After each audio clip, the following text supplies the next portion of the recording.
આ ગરીબ વસ્તી ભટકે છે ને,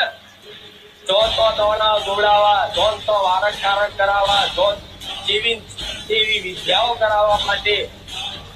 આ દુખિયારી વસ્તી જો તો ભટકે છે ને, તો તમારી કુળદેવી માતાને એવું કહીશ કે જો કદાચ તારે તારી વસ્તી મારી ધામ આવી હોય અને રોમ વાળી માતા હોય અને સતવાળી માતા હોય તો મારું જ મૌન રાખી અને તમારી કુળદેવીને એવી પ્રાર્થના કરીશ અને એવી કદર વગર કરીશ કે તારી વસ્તીને હવે રખડવા ના દેતી ખંચેરી ફોરે લઈ લેજે. તમને ક્યારેય નહીં કહું તમે મને પૂજો, તમને ક્યારેય નહીં કહું કે તમે મારા માટે આ લાવો, તમને ક્યારેય નહીં કહું કે તમારા ઘેર મારા નામનો દીવો કરજો,